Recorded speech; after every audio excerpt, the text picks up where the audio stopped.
Ya, salam sejahtera dalam Tuhan kita, Shalom. Kembali berjumpa dalam program pembekalan karakter Faith Minutes Live yang selalu hadir di hadapan Bapak Ibu Saudara-saudari semua dari GB Morsaron Jakarta bersama dengan saya, Pendeta Yohanes Nahwai. Dan pertemuan pembekalan karakter Faith Minutes Live ini selalu hadir setiap hari Kamis pukul 19.00 waktu Indonesia bagian Barat. Dan dalam pertemuan saat ini kita masih dalam pembahasan 10 kebiasaan yang harus dimiliki di tahun 2024. Walaupun kita masih di bulan November tahun 2023, pembahasan ini sudah mau menyiapkan kita semua agar mempersiapkan diri di tahun 2024 nanti. Maka itu 10 kebiasaan yang harus dimiliki di tahun 2024 ini akan menolong kita semua dalam menyongsong tahun komitmen sesuai dengan tema tahun depan 2024 di GBI Morsaron, di mana kita harus memiliki komitmen di tahun depan.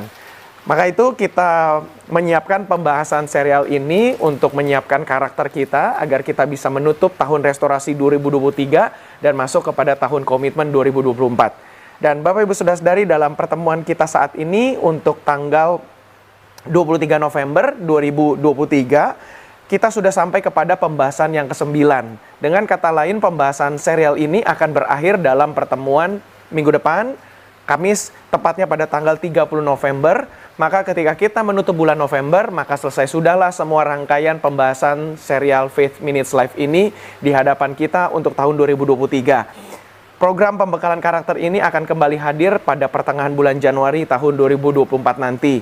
Izinkan saya dan tim multimedia dan tim semua yang ikut menyiapkan tayangan ini supaya bisa hadir di hadapan Bapak Ibu Saudara-saudari semua agar kami semua bisa menyiapkan diri untuk persiapan perayaan Natal dan Tahun Baru dari gereja kita ini. Maka itu terima kasih untuk Bapak Ibu Saudara-saudari yang sudah mengikuti serial pembahasan ini dari seri pertama, bahkan yang sudah mengikuti dari Januari 2023 sepanjang sampai bulan ke-11 ini. Bapak Ibu Saudara-saudari yang sudah setia mengikutinya, saya ucapkan terima kasih. Saya percaya kita semua diperlengkapi. Nah, serial ke-9 ini berbicara tentang kebiasaan yang ke-9 yang harus kita miliki di tahun 2024, yaitu adalah kebiasaan melihat ke seberang. Apa maksud dari kebiasaan melihat ke seberang ini? Ini hanya sebuah istilah saja untuk memudahkan Bapak Ibu Saudara-saudari bisa mengingatnya. Karena menurut saya atau istilah saya ini, kebiasaan melihat ke seberang adalah kebiasaan melihat perspektif lain. Dalam hidup ini kita bisa melihat bahwa ada perspektif, sudut pandang lain selain daripada sudut pandang kita sendiri. Maka ini akan menjadi salah satu kunci keberhasilan untuk tahun 2024 nanti. Kebiasaan yang ke-9 ini harus kita bisa praktekkan. Nah, saya ulangi saja dengan cepat. Kebiasaan yang pertama yang sudah kita bahas pada tanggal 28 September kemarin, yaitu adalah kebiasaan melihat ke dalam. Seri kedua, kebiasaan melihat keluar. Seri ketiga, kebiasaan melihat ke samping. Seri keempat, kebiasaan melihat ke belakang. Seri kelima, kebiasaan melihat ke atas. Kemudian 6, kebiasaan melihat ke bawah.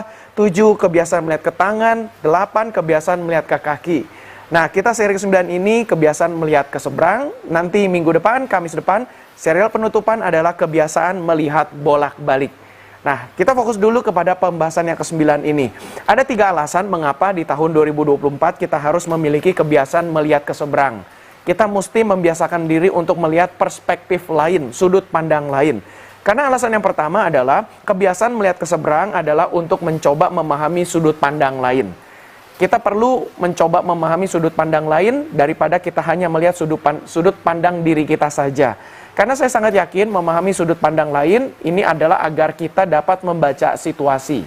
Misalnya contoh, ketika kita menghadapi ujian, kita coba lihat dari perspektif yang lain. Kalau kita hanya lihat dari perspektif kita sendiri, kita berkata ujian ini terlalu berat. Aduh, kenapa mesti ada ujian? Bukankah aku menjadi orang Kristen yang taat? Kenapa harus ada ujian juga dalam hidup ini?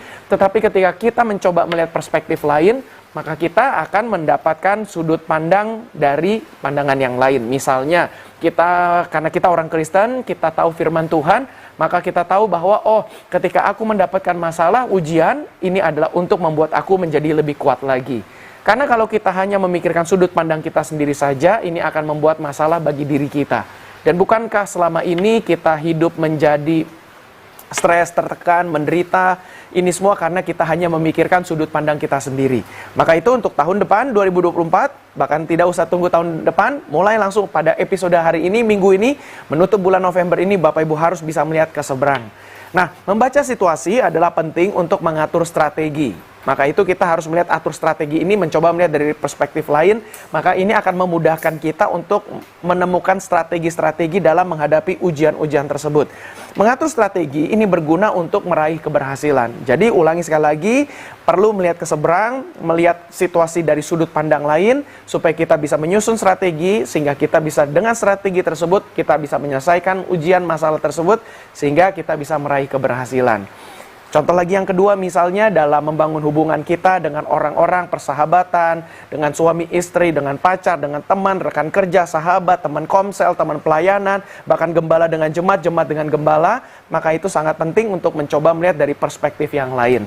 Karena dengan kita mencoba melihat perspektif yang lain, mencoba melihat ke seberang, ini juga akan membantu kita dalam menghadapi ketegangan-tegangan hubungan antar orang dengan diri kita. Kita mencoba memahami dari sudut pandang mereka, maka ini akan membantu kita dalam mencoba memahami orang lain.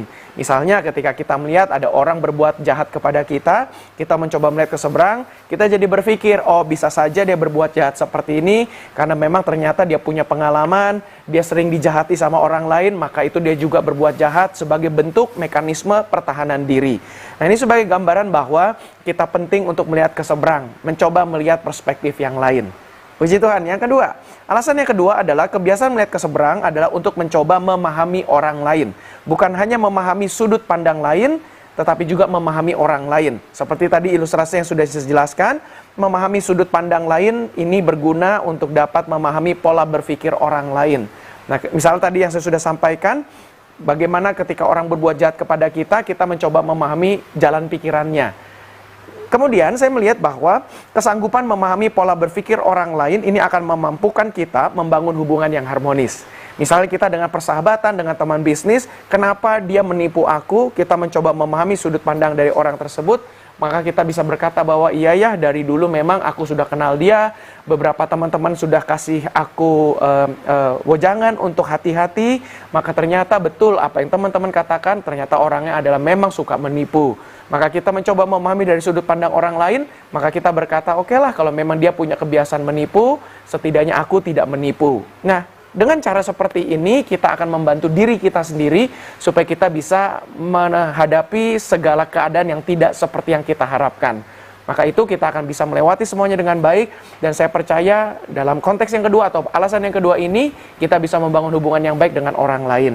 Saya sangat yakin juga keharmonisan hubungan dengan orang lain adalah sarana kendaraan untuk meraih keberhasilan. Maka itu penting untuk kita bisa melihat ke seberang, melihat sudut pandang lain, melihat dari kondisi orang lain. Yang ketiga adalah kebiasaan melihat ke seberang adalah untuk menyiapkan strategi lain.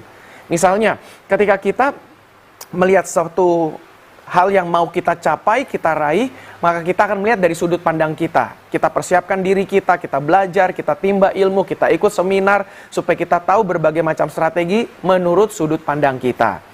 Nah, ketika kita ingin melakukan sesuatu, apalagi hal itu adalah hal yang baru, maka penting untuk kita melihat ke seberang, mencoba melihat sudut pandang lain, supaya kita bisa menyusun strategi agar siap menghadapi berbagai macam situasi. Contoh, misalnya sekarang bulan November ini untuk di Jakarta sudah mulai hujan. Ketika kita mencoba melihat ke seberang, misalnya kita menyiapkan diri kita dalam perspektif yang lain, sudut pandang lain dan orang lain, bahkan sampai juga kondisi alam, kita bisa berkata, oh aku siap-siap untuk musim hujan, jadi aku siapkan kalau nanti aku berangkat kerja, ada hujan, aku naik mobil aman, aku naik motor, aku harus siapkan jas hujan, aku naik kendaraan umum bawa payung, itu juga kita perlu persiapkan seperti itu.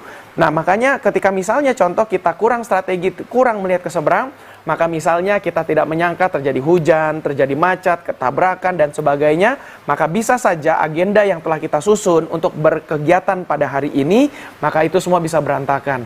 Maka Bapak Ibu Saudara-saudari, kalau kita punya strategi, andai kata aku terlambat, andai kata macet, andai kata nanti hujan, kita sudah siapkan berbagai macam strategi.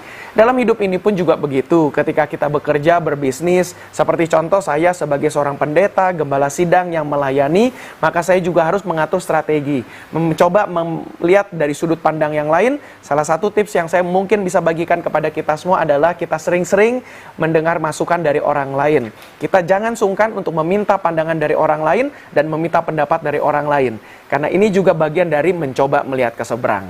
Nah, Bapak Ibu Saudara-saudari, biarlah apa yang saya bagikan ini singkatnya boleh menolong kita semua dalam menghadapi tahun depan, supaya kita dalam pembekalan karakter ini, Bapak Ibu Saudara-saudari dan saya bisa mencoba melihat sudut pandang lain, memahami orang lain, dan juga mengatur strategi dalam berbagai macam situasi.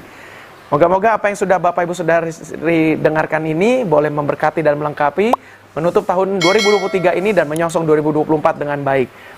Bapak Ibu, di layar ada QR Code yang Bapak Ibu bisa scan. Silakan Bapak Ibu juga boleh screenshot. Bapak Ibu diberikan peluang dan kesempatan untuk menopang program Faith Minutes Live ini, supaya kegiatan ini bisa terus berjalan, kita bisa terus upgrade, tingkatkan terus kualitas pelayanan kita ini. Dan puji Tuhan, terima kasih untuk Bapak Ibu Saudara-saudari yang sudah selalu mendukung program ini. Saya ucapkan terima kasih. Kita akan nanti jumpa dalam pertemuan minggu depan dan lanjut lagi kepada tahun depan.